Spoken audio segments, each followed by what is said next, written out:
അരുൺ, വളരെ പ്രധാനപ്പെട്ട ഒരു വിഷയത്തിലേക്കാണ് നമ്മൾ എത്തി നിൽക്കുന്നത്. തൃശ്ശൂർ മുൻപിലുണ്ടെങ്കിൽ പോലും, ഒരു കേസ് സ്റ്റഡി ആണെങ്കിൽ പോലും, BJP അവരുടെ ഉള്ളിലിരിപ്പ് പറയുന്നു രാജ്യമെമ്പാടുമുള്ള വോട്ടർമാർക്ക് ഏതെങ്കിലും ഒരു മണ്ഡലത്തിൽ നിയമപരമായി വോട്ട് ചേർക്കാൻ സാധിക്കുമെങ്കിൽ അവിടെ BJPക്ക് വിജയസാധ്യത ഉണ്ടെങ്കിൽ ഞങ്ങൾ കൊണ്ടുവരും എന്ന് പച്ചയ്ക്ക് പറയുകയാണ് എന്നാണ് B. ഗോപാലകൃഷ്ണൻ പറഞ്ഞത്. അത് രാഷ്ട്രീയമായി ശരിയാണോ, നിയമപരമായി ശരിയാണോ, ധാർമ്മികമായി ശരിയാണോ എന്നുള്ളതാണ് ചോദ്യം. അത് രാഷ്ട്രീയപരമായിട്ടും ധാർമ്മികമായിട്ടും നിയമപരമായിട്ടും ശരിയല്ല. ചെറിയ സംസ്ഥാനങ്ങളിൽ പോലും 7ഉം 8ഉം തവണയായി BJP തെരഞ്ഞെടുപ്പ് കണ്ടക്ട് ചെയ്തു. തൊട്ടടുത്ത ജില്ലകളിൽ പോലും പല ഡേറ്റുകളിൽ തെരഞ്ഞെടുപ്പ് ഷെഡ്യൂൾ ചെയ്തു. അത് ഇലക്ഷൻ കമ്മീഷനുമായി ധാരണയായി അത്തരം ഷെഡ്യൂൾ ചെയ്യാൻ കാരണം ഇത്തരത്തിലൊരു അജണ്ട രാജ്യവ്യാപകമായി അവർ കള്ളവോട്ട് ചേർപ്പിച്ച് 3-4 മണ്ഡലങ്ങളിൽ ഒരേപോലെ വോട്ട് ഹോൾഡ് ചെയ്യുന്ന ഒരു രീതി കൊണ്ട് തന്നെയാണ്. ഇപ്പോൾ 1999 മൻമോഹൻ സിംഗിനെതിരെ ഇലക്ഷൻ കമ്മീഷൻ കൊടുത്ത ഒരു കേസിലെ വിധിന്യായം, the Guwahati high court in Manmohan Singh case indicated that a term ordinary resident shall mean a habitual resident of the place. It must be permanent in character and not temporary or casual എന്നതാണ്. Vote ചെയ്യിക്കാനോ അല്ലെങ്കിൽ ഏതെങ്കിലും സ്ഥാനാർത്ഥിയെ വിജയിപ്പിക്കാനോ അങ്ങ് കൊണ്ടുവന്ന് ഇവിടെ താമസിപ്പിച്ച് വോട്ട് ചെയ്യിച്ചിട്ട് തിരിച്ചു വിടുന്ന രീതിയൊന്നും ജനാധിപത്യത്തിൽ ഭൂഷണമല്ല. അത് ഒരിക്കലും ഭരണഘടനയോ നമ്മുടെ റെപ്രസെന്റേഷൻ ഓഫ് പീപ്പിൾ ആക്ടോ അതുപോലെ ഇലക്ഷൻ കോണ്ടക്ട് റൂളോ അനുവദിക്കുന്ന കാര്യമല്ല. ഇതെല്ലാം തെരഞ്ഞെടുപ്പുകളെ അട്ടിമറിക്കാനും താൽക്കാലിക വിജയം നേടുന്നതിനും വേണ്ടി BJP അനുവർത്തിച്ചിരിക്കുന്ന രീതിയാണ്. അതാണ് തൃശ്ശൂർ അടക്കം പല മണ്ഡലങ്ങളിലും ഇപ്പോൾ അനുവർത്തിച്ചിരിക്കുന്നത്. അതുകൊണ്ട് തന്നെയാണ് ചെറിയ സംസ്ഥാനങ്ങളിൽ പോലും പല ഘട്ടത്തിൽ തെരഞ്ഞെടുപ്പ് നടത്തുന്ന ഒരു സാഹചര്യം നമ്മൾ കാണുന്നത്. ഇത് രാഷ്ട്രീയപരമായിട്ടും ധാർമ്മികമായിട്ടും തെറ്റാണ്. ഇത് തന്നെയാണ് ഇപ്പോൾ ഇവിടെ സൂചിപ്പിച്ചതുപോലെ വരുന്ന തെരഞ്ഞെടുപ്പുകളിലെല്ലാം അനുവർത്തിക്കാൻ BJP തീരുമാനിച്ചിരിക്കുന്നതെങ്കിൽ അതിശക്തമായിട്ടുള്ള നിയമ പോരാട്ടം, അതോടൊപ്പം തന്നെ ജനങ്ങൾ ഇത്തരത്തിൽ ജനാധിപത്യത്തെ തകർക്കുന്ന നീക്കത്തിനെതിരെ രംഗത്ത് വരും. ഒരു സംശയം വേണ്ട. പിന്നെ ലീഗിന്റെ പ്രതിനിധി ഇവിടെ സൂചിപ്പിച്ചത് ഒരു ഘട്ടത്തിൽ അദ്ദേഹം തെറ്റിദ്ധരിക്കുകയാണ് ഉണ്ടായത്. ശ്രീ രാജീവ് ചന്ദ്രശേഖരൻ BJPയുടെ സംസ്ഥാന പ്രസിഡന്റ് ഇന്ന് പറഞ്ഞ വാചകം, ആ വാചകമാണ് ഞാൻ കോട്ട് ചെയ്തത്.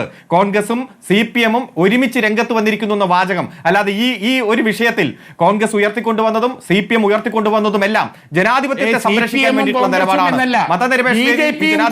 തെരഞ്ഞെടുപ്പ് സമ്പ്രദായത്തെയും ഉള്ളടക്കാൻ വേണ്ടിയിട്ടുള്ള അരുൺകുമാർ ഒന്ന് റിവേഴ്സ് എടുത്ത് കാണിച്ചു കൊടുക്കാൻ. രാജീവ് ചന്ദ്രശേഖരന്റെ വാചകമാണ്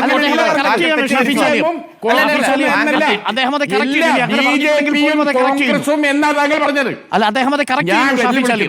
BJPയും കോൺഗ്രസും ഒന്ന് റിവേഴ്സ് എടുത്ത് ചോദിക്കും. ഞാൻ രാജീവ് ചന്ദ്രശേഖരനെ കോട്ട് ചെയ്യുകയാണ് ചെയ്തത്. താങ്കൾ തെറ്റിദ്ധരിച്ചതാണ്. ഇല്ല,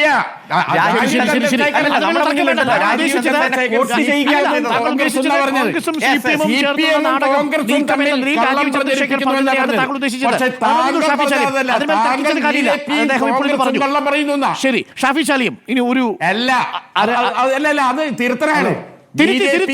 അദ്ദേഹം ഉദ്ദേശിച്ചത് ഇതാണെന്ന് അദ്ദേഹം പറഞ്ഞതോടുകൂടി എനിക്ക് സമയമില്ല, എനിക്ക് ഗോപാലകൃഷ്ണൻ 1 മിനിറ്റ് കൊടുക്കണം. താങ്കൾക്ക് ഉദ്ദേശം ഒന്നും അറിയാൻ കഴിയില്ല, വാക്കുകളെല്ലാം എടുക്കുക, അയാളെ മനസ്സിലേക്ക് എങ്ങനെ അറിയാനാ? ശരി, അദ്ദേഹം അത് പറഞ്ഞു. ഇപ്പോൾ അതിനകത്ത് ക്ലാരിറ്റി വന്നു. താങ്കൾ പറയൂ.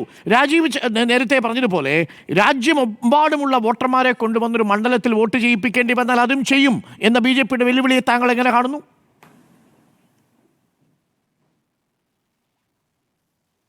ഷാഫി ചാലിയും. അല്ല, അത് പിന്നെ എന്താണ്, രാജ്യത്തെ ഡെമോക്രസിയുടെ നേരെ പല്ലിളിക്കുകയാണ് വരും. അങ്ങനെയാണ് ഇപ്പം എന്തൊക്കെ നടക്കും. ഇപ്പം നരേന്ദ്രമോദിനെ തോൽപ്പിക്കാനായിട്ട് ഈ ഇന്ത്യ സംസ്ഥാനത്തുള്ള മുഴുവൻ മനുഷ്യന്മാരും സ്വയമേവ എന്ത് ചെയ്യാണ്, പിന്നെ വാരണാസിക്കാണ്ട് പോവുക. എന്നിട്ട് ഒരു 6 മാസം മുമ്പ് പോയി ഒരു ലോഡ്ജ് എടുക്കുക. ലോഡ്ജ് എടുത്തിട്ട് ഞാൻ ഇവിടെ സ്ഥിരതാമസക്കാരനാണെന്ന് പറയാം. അങ്ങനെ ഒരു 4-5 ലക്ഷം ആൾക്കാർ അവിടെ പോയാൽ എന്ത് സംഭവിക്കും? പിന്നെ എന്ത് ഡെമോക്രസിയാണ് ഈ? ഗോപാലകൃഷ്ണൻ ഈ തല്ലിപ്പൊളി വർത്താനം പറയണത് എന്തൊരു കഷ്ടമാണ്. നിങ്ങളൊരു അഭിഭാഷകനാണ്. ശരി, ഞങ്ങൾ വിചാരിച്ചാൽ എവിടെയും പോയി ആരെയും അങ്ങനെയാക്കും. ഈ രാജ്യത്തിന്റെ ചട്ടങ്ങളുടെ ഒരു വിശുദ്ധി നിങ്ങൾക്ക്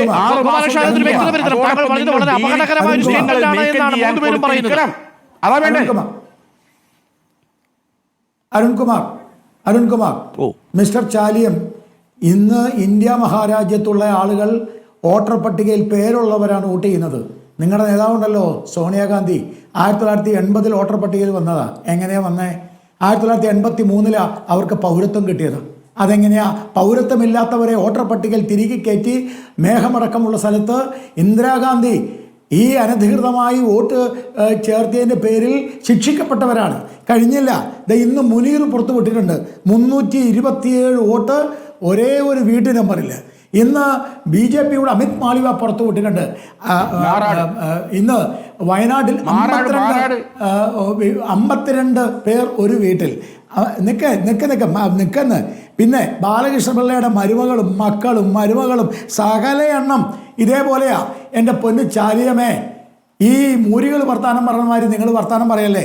ആർട്ടിക്കിൾ 229 ഇലക്ഷൻ കമ്മീഷൻ കൃത്യമായി 45 ദിവസത്തിനുള്ളിൽ കേസ് ഫയൽ ചെയ്യാം. നിങ്ങൾ ഫയൽ ചെയ്യുന്ന ഞാൻ നിയമത്തിന്റെ അടിസ്ഥാനത്തിൽ, നീതിയുടെ അടിസ്ഥാനത്തിൽ, ഡെമോക്രസിയുടെ അടിസ്ഥാനത്തിൽ ഒരുമിച്ച് ചേർന്നിട്ടല്ലേ ഞങ്ങളുടെ സുരേന്ദ്രനെ തോൽപ്പിച്ചത്. നിങ്ങൾക്ക് നാളുണ്ടോ മിസ്റ്റർ? സുരേന്ദ്രനെ തോൽപ്പിച്ചാൽ നിങ്ങൾ ഇടന്നു വരുന്നു നിങ്ങൾ ഒരുമിച്ചല്ലേ? നിങ്ങൾക്ക് എന്ത് ഡെമോക്രസി? നിങ്ങൾക്ക് എന്ത് ഡെമോക്രസി? നിങ്ങൾക്ക് എന്ത് ജനാധിപത്യം? നിങ്ങൾക്ക് എന്ത് ജനാധിപത്യം? നിങ്ങൾക്ക് എന്ത് ജനാധിപത്യം? ജനാധിപത്യം പോയിട്ട് സുപ്രീം കോടതിയുടെ ജഡ്ജിയെ വരെ പുറത്താക്കിയ നാണം കെട്ട സമീപനം. ഇന്ത്യയിലെ ജനാധിപത്യത്തെ തകർത്ത ഇന്ദിരാഗാന്ധിയുടെ ആൾക്കാരാണ് നിങ്ങൾ. നിങ്ങൾ ജനാധിപത്യം പറയുന്നത് നിങ്ങൾക്ക് എന്തുവാവാം? നോമിനേഷൻ കൊടുക്കുമ്പോൾ കയ്യും കാലും അടിച്ചൊടിച്ച ധാർമ്മികത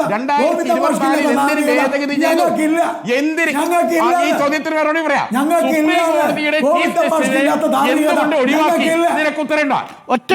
ഒറ്റ ചോദ്യം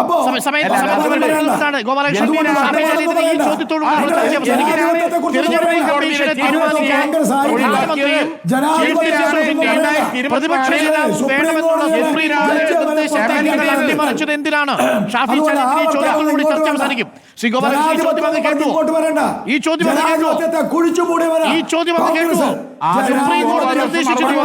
തെരഞ്ഞെടുപ്പ് കമ്മീഷനെ തീരുമാനിക്കാൻ പ്രധാനമന്ത്രിയും ചീഫ് ജസ്റ്റിസ് ഓഫ് ഇന്ത്യയും പ്രതിപക്ഷ നേതാവും വേണമെന്ന നിർദ്ദേശത്തെ നിങ്ങൾ അട്ടിമറിച്ചത് എന്തിനാണ്? എന്റെ പൊന്നു സുഹൃത്തുക്കളെ, തെരഞ്ഞെടുപ്പ്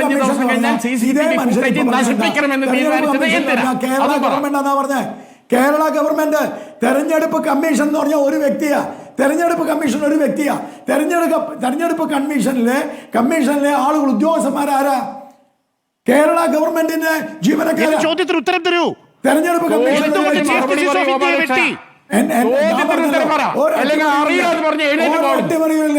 ചീഫ് ജസ്റ്റിസ് ഓഫ് ആദ്യം തെരഞ്ഞെടുപ്പ് commission chief justice of India എന്തിനു വെട്ടി? തെരഞ്ഞെടുപ്പ് കമ്മീഷൻ എന്ന് പറഞ്ഞാൽ ആരാ? ചീഫ് ജസ്റ്റിസ് ഓഫ് ഇന്ത്യ എന്തിനു വെട്ടി? അല്ല, അതൊക്കെ വേറെ വിഷയം. അത് വേറെ വിഷയമല്ല, അത് നമ്മുടെ വിഷയം. നിങ്ങൾ അടുത്ത ചർച്ച വയ്ക്കുക. ചീഫ് ജസ്റ്റിസ് ഓഫ് ഇന്ത്യ രാജ്യത്തിലെ ചീഫ് ജസ്റ്റിസ് ഓഫ് ഇന്ത്യ പോയി. താങ്കളോട് ചോദിച്ച ചോദ്യങ്ങളാണ്. അതൊന്നും കൊണ്ടുവരണ്ട. ശരി ശരി അരുൺകുമാർ, അവിടെ തന്നെയുണ്ട് ആ ചോദ്യങ്ങൾ.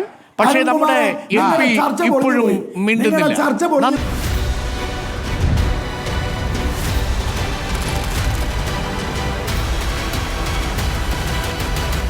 Debate with Dr. Arun Kumar.